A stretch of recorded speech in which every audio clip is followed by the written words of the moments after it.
নমস্কার বন্ধুরা, সুভদ্রাদির কিচেনে সকলকে স্বাগত। আশা করি সকলে ভালো আছেন এবং সুস্থও আছেন। আজকে চলে এসেছি বন্ধুরা একদম চটজলদি একটা টিফিনের রেসিপি নিয়ে। এটা আপনারা যে কোনো সময়ে বিকেল সন্ধ্যের দিকে, যদি বাচ্চারা ধরুন স্কুল থেকে এসেছে, খিদে পেয়েছে, অথচ ভাত রুটি খেতে ইচ্ছে করে না, তখন দিতে পারেন। কিংবা স্কুলের টিফিনে এইভাবে কিন্তু একটা জিরা রাইস উইথ এগ করে দিলে কিন্তু বাচ্চারা খুব সুন্দর শান্তিভাবে খেয়ে নেয়। চলুন দেখি কিভাবে করলাম।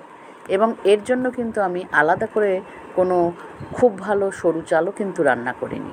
যা নর্মাল দুপুরে চাল রান্না করেছিলাম, যে চাল দিয়ে ভাত হয়েছিল, সেই ভাতেরই যেটা লেফট ওভার পড়ে রয়েছে, সেইটাকেই একটু বের করে নিয়েছি ফ্রিজ থেকে। তারপর মিনিট 10 একটু নর্মাল টেম্পারেচারে নিয়ে এসেছি, ভাতে যেন জল না থাকে।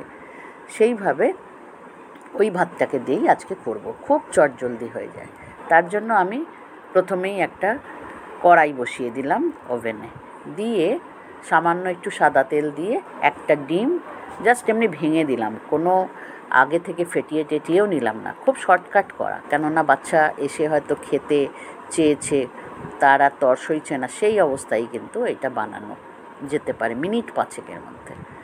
একটুখানি নুন গোলমরিচ দিয়ে দিলাম ফাটিয়ে, ডিমটাকে যখন দিয়েছি তারপরে এবার সেটাকে দিয়ে নেড়ে চেড়ে ডিমের ঝুড়ি মতো হয়ে গেল। আমি আর তুললামও না, দেখুন, যেহেতু কড়াইটা মোটামুটি একটা সাফিসিয়েন্ট স্পেস আছে, আর একজন হিসেবেই আমি এটা বানাচ্ছি। আপনারা প্রয়োজন বুঝলে যদি বেশি বানান তাহলে ডিমটা অবশ্যই তুলে নেবেন, না হলে জায়গার অসুবিধা হবে। সাইড করে রেখে দিয়ে দিলাম আবার একটু সাদা তেল। এটায় সর্ষের তেল দেবেন না, কেননা এটাই কিন্তু সর্ষের তেল খুব একটা ম্যাচ করে না।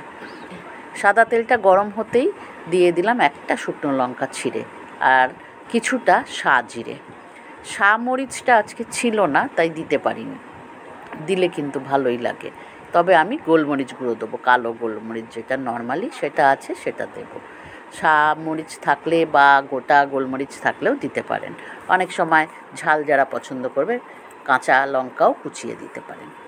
একটুখানি শুকনো লঙ্কা আর জিরেটাকে ফুটে উঠলেই এবার দিয়ে দিলাম পরিমাণ মতো ভাত।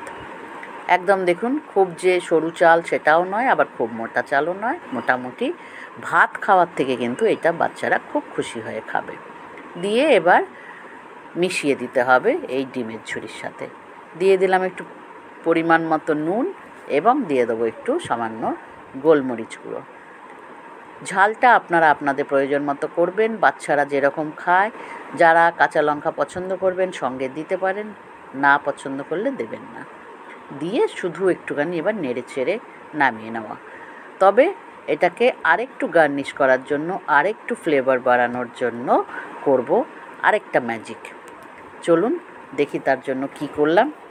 দিয়ে দিলাম হাফ চামচ মতো এতে ঘি, একদম গাওয়া ঘি, যেটা আমার ঘরে সবসময়ই থাকে, সেই ঘি দিয়ে দিলাম এর মধ্যে, তাতে একদম সুন্দর গন্ধটা ফিরে আসবে। আর সবশেষে এটার জন্য যেটা বললাম যে একটা ম্যাজিক আছে, সেটাও বলছি ধীরে ধীরে। দেখুন, আমার কিন্তু জিরা রাইস কমপ্লিট। একটু কড়াইটাকে ওলট পালট করে ভালো করে তলার ভাতগুলোকেও নেড়ে ছেড়ে নিলাম। কোনো কিন্তু জলসা ভাত নয়, ভাববেন না যে শেষ হাঁড়ির ভাত বলে একদম জলসা মতো, তা কিন্তু নয়।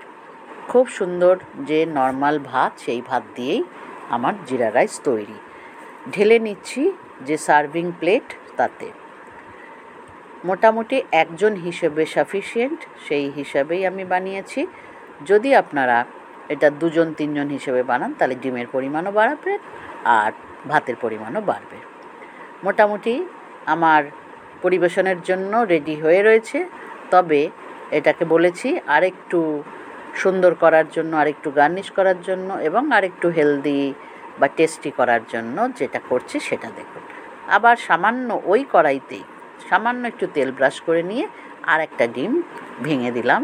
এবং সেটা কি তৈরি হচ্ছে, কোনো অমলেট নয়, জাস্ট পোচ। এই ডিমের পোচ এর সঙ্গে যদি দিয়ে দেন তাহলে বাচ্চারা একে লুফে নেবে, খুব খুশি হবে স্কুল থেকে ফেরতে আসলে এই ধরনের একটা টিফিন পেলে। এইটা খেয়ে তারা কিন্তু টিউশনেও যেতে পারবে বা বাড়িতে পড়াশোনা, বেশ অনেকটা টাইম কিন্তু পেটটা ভর্তি থাকবে। অনেক সময় ভাত টাত খেতে ইচ্ছে করে না, তো সেই অবস্থায় কিন্তু এই রেসিপিটা আপনারা অবশ্যই করে দিতে পারেন।